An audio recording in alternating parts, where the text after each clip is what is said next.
Hello everyone, welcome to my YouTube channel. आज के class में हम ब्लड के बारे में स्टडी करते हैं। ब्लड एक फ्लूइड कनेक्टिव टिश्यू है। यह ब्लड वेसल के द्वारा हमारे सारे बॉडी में सर्कुलेट होता रहता है। एंड ये ब्लड ऑक्सीजन को, न्यूट्रिएंट्स को एंड हार्मोन्स को ट्रांसपोर्ट करता है। यानी कि एक प्लेस से दूसरे प्लेस तक ऑक्सीजन को, न्यूट्रिएंट्स को, हार्मोन्स को ट्रांसपोर्ट करता है। एंड ब्लड में जो वेस्ट प्रोडक्ट्स प्रेजेंट रहते हैं ना, उसे बॉडी से रिमूव करने में भी हेल्प करता है।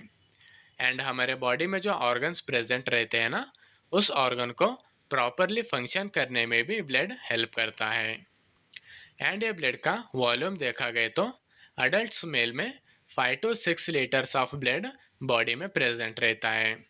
एंड अडल्ट फीमेल्स में देखा गया तो 4 to 5 litres of blood females body में प्रेजेंट रहता है।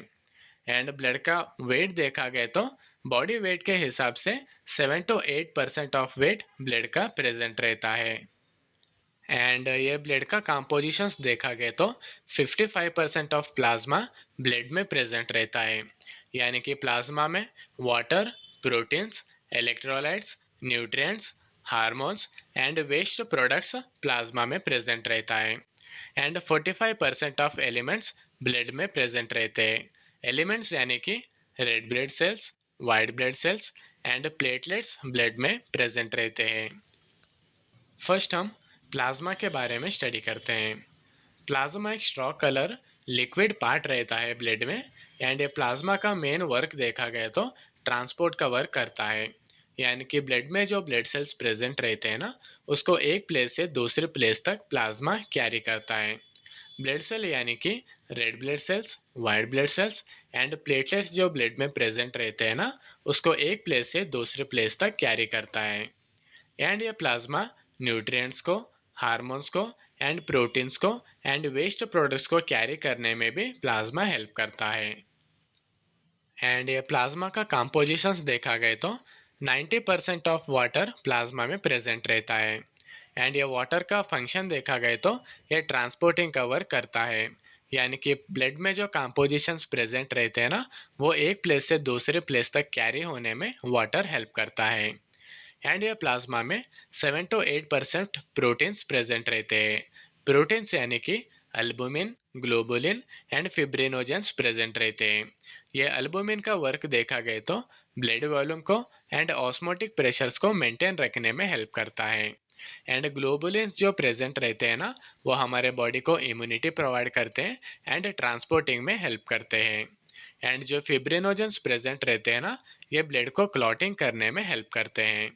एंड लेस देन 1% और 1% इलेक्ट्रोलाइट्स प्रेजेंट रहते हैं।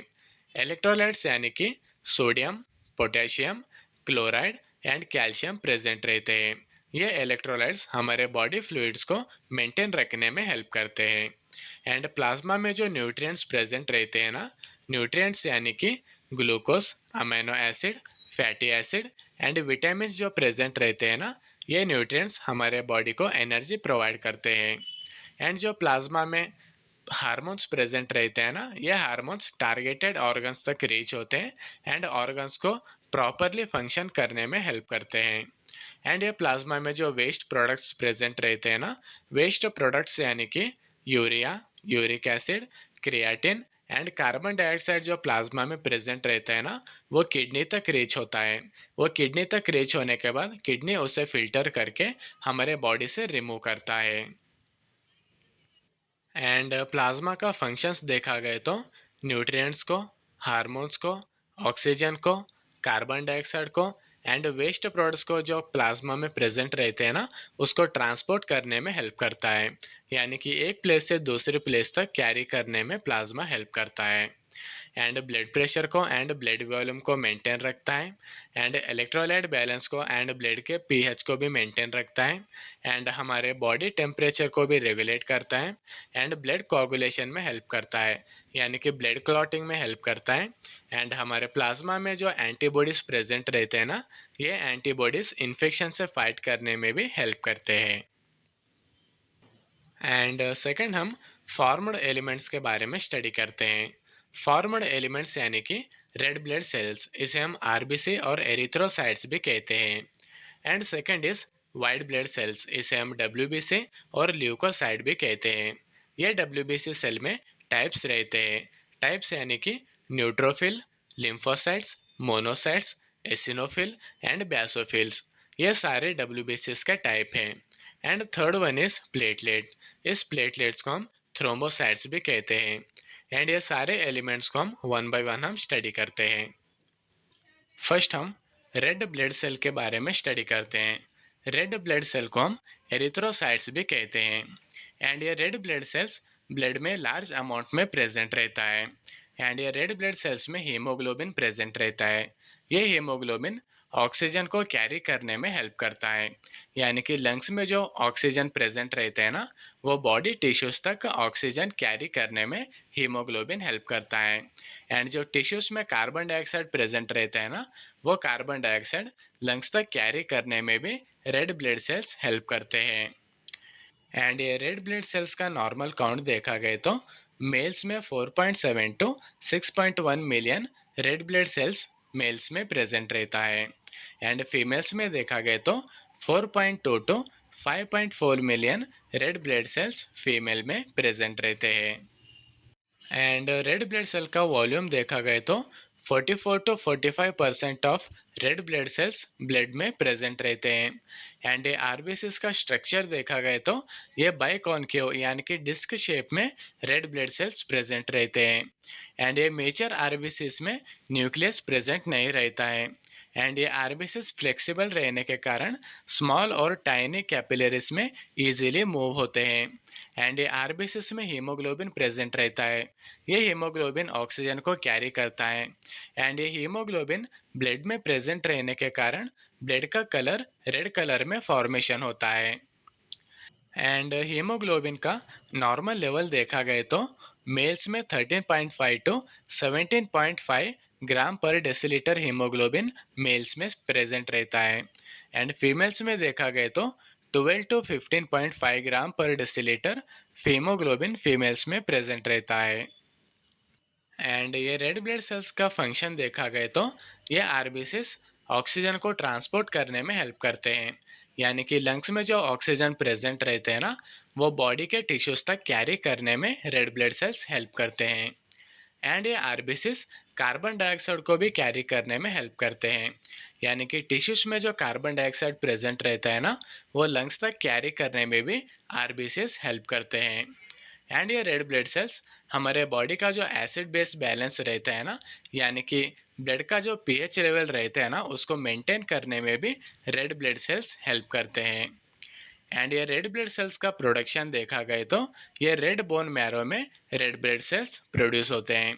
एंड इसका लाइफ स्पैन देखा गया तो 120 डेज इसका लाइफ स्पैन प्रेजेंट रहता है। एंड रेड ब्लड सेल्स का डिस्ट्रक्शन देखा गया तो ये स्प्लीन और लिवर में आके ब्रेक डाउन होते हैं। यानी कि रेड ब्लड सेल्स जो रहते हैं ना, यानी कि old red blood cells and damage red blood sales जो रहते हैं ना, वो स्प्लीन में और लिवर में आके ब्रेक डाउन होते हैं। एंड नेक्स्ट हम वाइट ब्लड सेल के बारे में स्टडी करते हैं। वाइट ब्लड सेल को हम ल्यूकोसाइट्स भी कहते हैं। एंड ये डब्ल्यूबीसी का वॉल्यूम देखा गया तो लेस देन 1% डब्ल्यूबीसीज हमारे ब्लड में प्रेजेंट रहते हैं। एंड ये डब्ल्यूबीसी का काउंट देखा गया तो 4000 से 11,000 सेल्स डब्ल्यूबीसी के हमारे ब्लड में प्रेजेंट रहते हैं।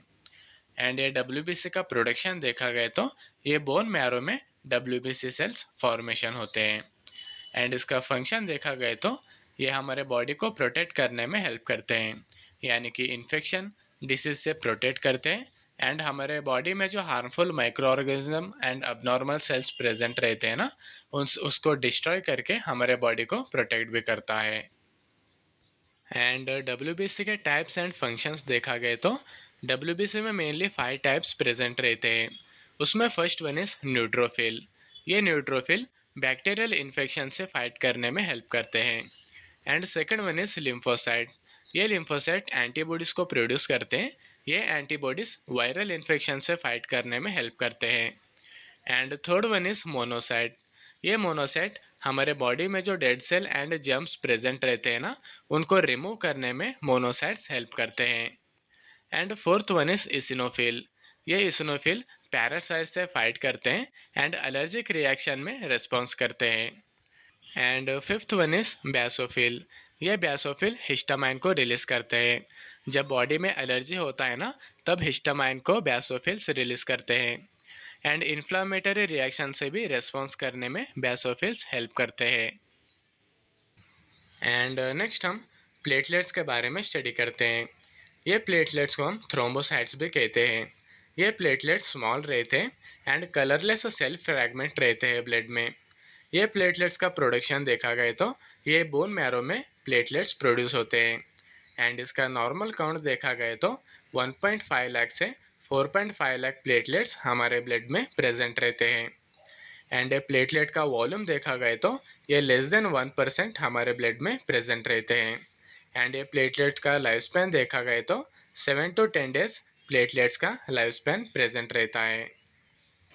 एंड प्लेटलेट्स का फंक्शन देखा गया तो ब्लीडिंग स्टॉप करने में प्लेटलेट्स हेल्प करते हैं एंड कोगुलेशन में प्लेटलेट्स हेल्प करते हैं, यानी कि ब्लड क्लॉटिंग में प्लेटलेट्स हेल्प करते हैं एंड डैमेज ब्लड वेसल्स को रिपेयर करने में हेल्प करते हैं एंड प्लेटलेट से जो केमिकल रिलीज होता है ना, वो वुंड हीलिंग को प्रमोट करने में हेल्प करता है।